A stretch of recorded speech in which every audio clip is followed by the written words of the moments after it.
Kapatid, kumusta po kayo?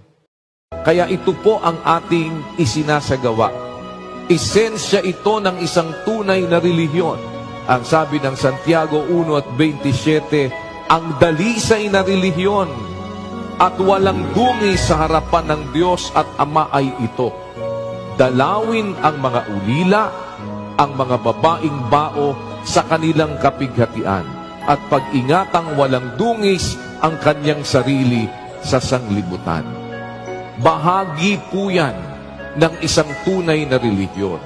Kaya kung tayo po ay naniniwala na tayo'y nasa tunay at dalisay na relihiyon, hindi kailanman maaaring ialis natin yung pong ating pag-ibig sa kapwa-tao, yung ating pagkaawa sa mga dukha, paglingap sa mga nangangailangan, sapagkat ang sabi po ng 19 ng Kawikaan, ang naaawa sa dukha ay nagpapautang sa Panginoon. Kapatid, sa pamagitan po nito, siyempre, sa ating po mga magkakapatid na tinuturuan po ng aral, lagi pong taglay natin yung pananampalataya, pag-asa at pag-ibig sa lahat mga kapatid.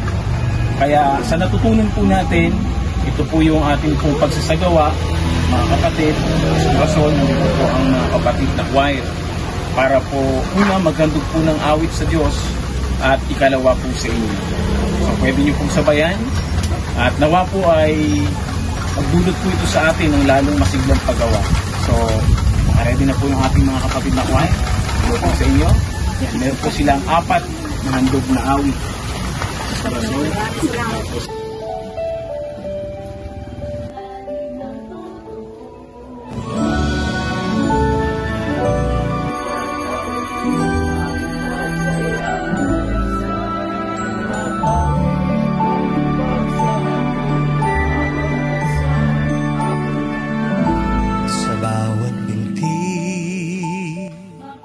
Nagpapasalamat po ako sa pagdalaw niyo po sa akin at maraming salamat po at maraming hindi niyo po ako nakakalimutan kahit na paano naalala niyo kung dalawin. Salamat po sa Diyos sa mga pagdalaw niyo po sa akin.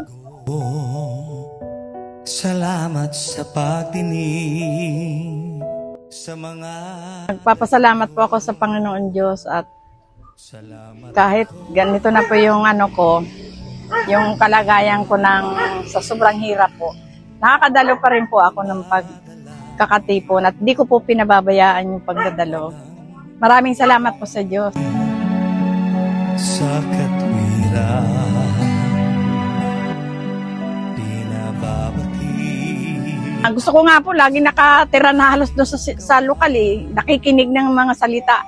Kaya yun nga po, nagpapasalamat po ako sa Diyos kasi di ko po pinababayaan ng pagdalo dahil pagka yung may oras ng pagdalo, 4:00 pa lang po na nakabasta na ako para magsamba. Kaya sabi ng mga anak ko, Mama, mamaya ka pa alis. Sabi ko, hindi bali na, basta ako naka-ready na. Kaya salamat sa Diyos dahil yun nga po ang di ko po pinababayaan. Nagpapasalamat po ako sa Panginoon Diyos at laging binibigyan ako ng kalakasan. Salamat o Ama sa iyong pag-ibig at kapayapaan po ng Diyos mga kapatid.